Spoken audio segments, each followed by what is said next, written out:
Storybugs! Welcome to Story Time. Thanks for coming. We are going to read Bread and Jam for Francis, written by Russell Hoban and illustrated by Lillian Hoban, published by Scholastic. Let's look at cute little Francis for just a second. Alrighty. It was breakfast time, and everyone was at the table. Father was eating his egg. Mother was eating her egg. Gloria was sitting in a high chair and eating her egg too. Francis was eating bread and jam. "What a lovely egg," said Father. "If there is one thing I'm fond of for breakfast, it is a soft-boiled egg." "Yes," said Mother, spooning up egg for the baby. "It is just the thing to start the day off right." "Ah," said Gloria, and ate up her egg. Frances did not eat her egg. She sang a little song to it.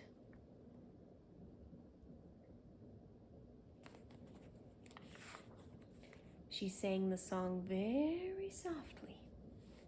"I do not like the way you slide. I do not like your soft inside. I do not like you lots of ways, and I could do for many days without eggs." "What did you say, Frances?" asked Father. "Nothing," said Frances, spreading jam on another slice of bread.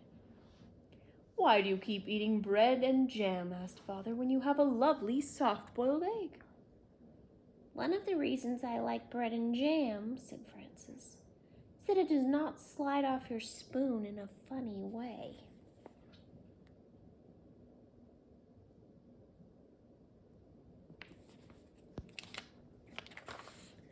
"Well, of course," said Father, "not everyone is fond of soft-boiled eggs for breakfast, but there are other kinds of eggs.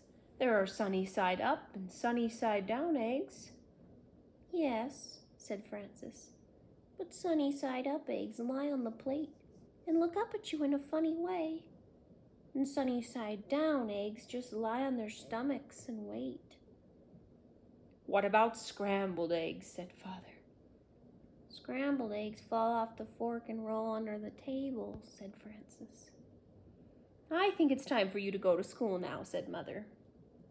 Frances picked up her books, her lunchbox, and her skipping rope. Then she kissed Mother and Father goodbye and went to the bus stop.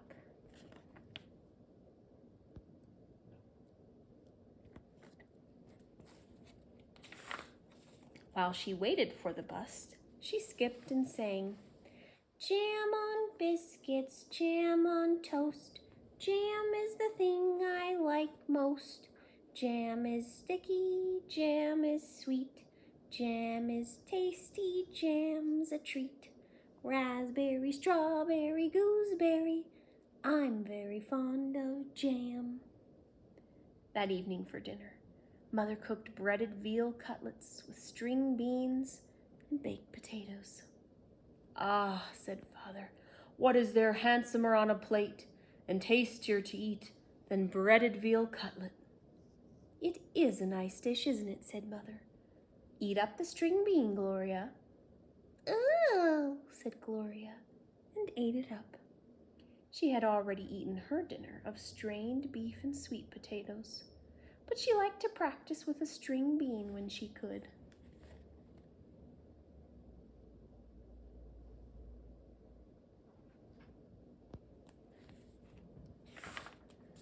"Where do breaded veal cutlets come from?" asked Frances. "And why are French cut stringless beans called string beans?" "We can talk about that another time," said Father. "Now it is time to eat our dinner." Frances looked at her plate and sang, "What do cutlets wear before they're breaded? Flannel nightgowns, cowboy boots, furry jackets, sailor suits." Then she spread jam on a slice of bread and took a bite. "She won't try anything new," said Mother to Father. "She just eats bread and jam." How do you know what you'll like if you won't even try anything, said Father. Well, said Frances, there are many different things to eat, and they taste many different ways. But when I have bread and jam, I always know what I'm getting, and I'm always pleased. You try new things in your school lunches, said Mother. Today I gave you a chicken salad sandwich. There now, said Father to Frances, wasn't it good? Well, said Frances, I traded it to Albert. For what? Asked Father. Bread and jam, said Frances.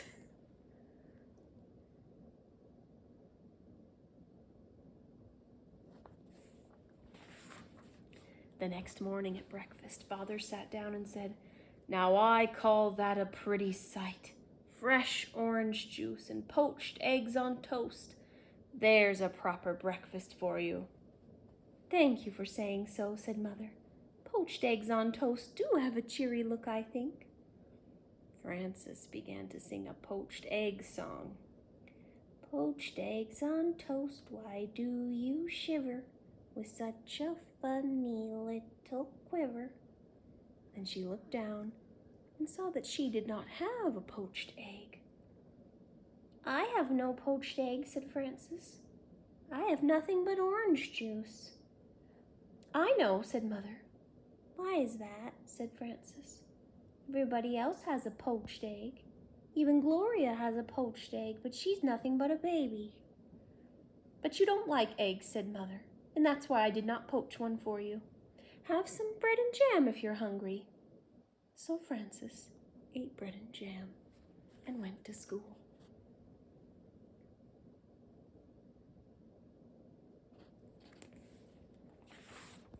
When the bell rang for lunch, Frances sat down next to her friend Albert. What do you have today, Frances? Oh, that's the wrong person, sorry. What do you have today? Said Frances. I have cream cheese, cucumber, and tomato sandwich on rye bread, said Albert. And a pickle to go with it, and a hard-boiled egg, and a little cardboard shaker of salt to go with that, and a thermos bottle of milk, and a bunch of grapes, and a tangerine, and a cup of custard, and a spoon to eat it with. What do you have? Frances opened her lunch. Bread and jam, she said, and milk. You're lucky, said Albert. That's just what you like. You don't have to trade now.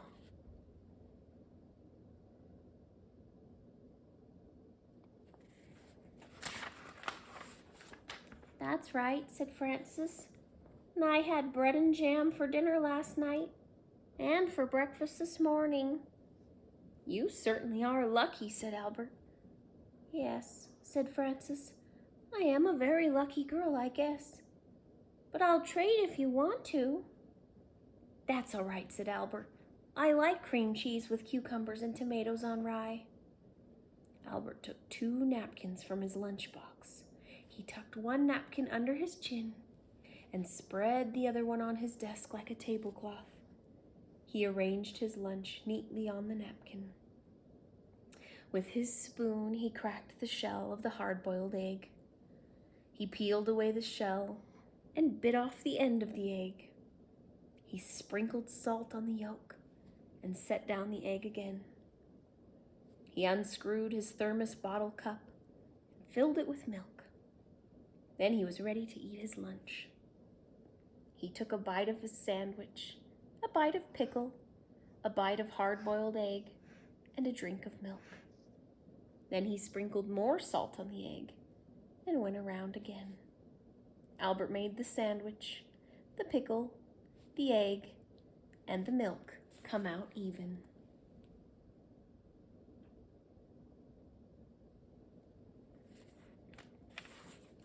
He ate his big bunch of grapes and his tangerine, and he cleared away the crumpled up wax paper, the eggshell, and the tangerine peel. He set the cup custard in the middle of the napkin on his desk. He took up his spoon and ate up all the custard. Then Albert folded up his napkins and put them away. He put away his cardboard salt shaker and his spoon. He screwed the cup on top of his thermos bottle. He shut his lunch box, put it back inside his desk, and sighed. "I like to have a good lunch," said Albert. Frances ate her bread and jam and drank her milk. Then she went out to the playground and skipped rope. She did not skip as fast as she had skipped in the morning, and she sang, "Jam in the morning, jam at noon, bread and jam by the light of the moon. Jam is very nice."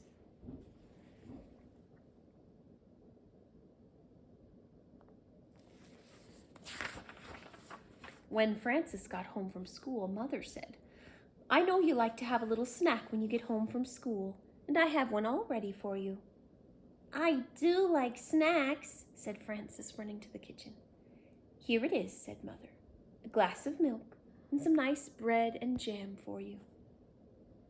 "Aren't you worried that maybe I'll get sick and all my teeth will fall out from eating so much bread and jam?"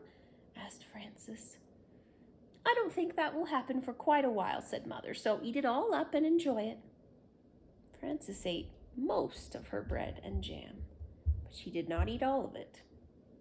After her snack, she went outside to skip rope.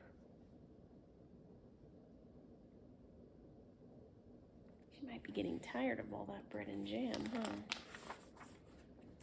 Frances skipped a little more slowly than she had skipped at noon, and she sang, "Jam for snacks and jam for meals.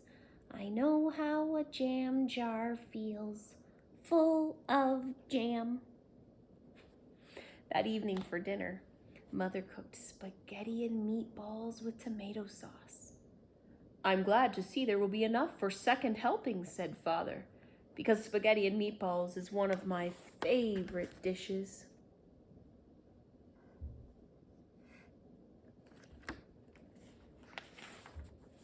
"Spaghetti and meatballs is a favorite with everybody," said Mother. "Try a little spaghetti, Gloria." Said Gloria, and tried the spaghetti. Frances looked down at her plate and saw that there were no spaghetti and meatballs on it.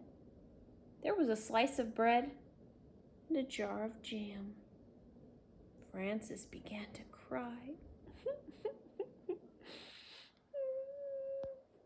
"My goodness," said Mother, "Frances is crying." "What's the matter?" asked Father. Frances looked down at her plate and sang a little sad song. She sang so softly that Mother and Father could scarcely hear her. "What I am is tired of jam. I want spaghetti and meatballs," said Frances. "May I have some, please?" "I had no idea you liked spaghetti and meatballs," said Mother.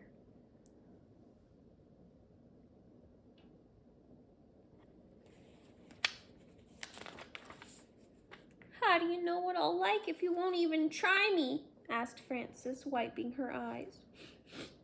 So Mother gave Frances spaghetti and meatballs, and she ate it all up. The next day, when the bell rang for lunch, Albert said, "What do you have today?" "Well," said Frances, laying a paper doily on her desk and setting a tiny vase of violets in the middle, "let me see."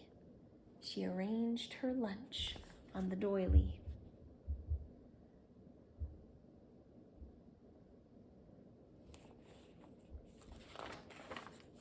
"I have a thermos bottle with cream of tomato soup," she said, "and a lobster salad sandwich on thin slices of white bread. I have celery, carrot sticks, and black olives, and a little cardboard shaker of salt for the celery, and 2 plums, and a tiny basket of cherries, and vanilla pudding with chocolate sprinkles and a spoon to eat it with." "That's a good lunch," said Albert. "I think it's nice that there are all different kinds of lunches and breakfasts and dinners and snacks. I think eating is nice." So do I, said Frances. And she made the lobster salad sandwich. The celery, the carrot sticks, and the olives come out even.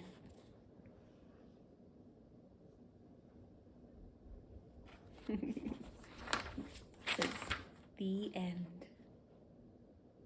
Now that's a really fun story, huh? About learning to try all different types of food. So you would get pretty bored of eating the same thing every day. Thank you guys for joining me. I hope you'll come back and I'll see you next time. If you guys enjoyed reading that story, would you please click subscribe down below? We read new stories just like this one every day, and we would love to let you know when there's a new story to listen to.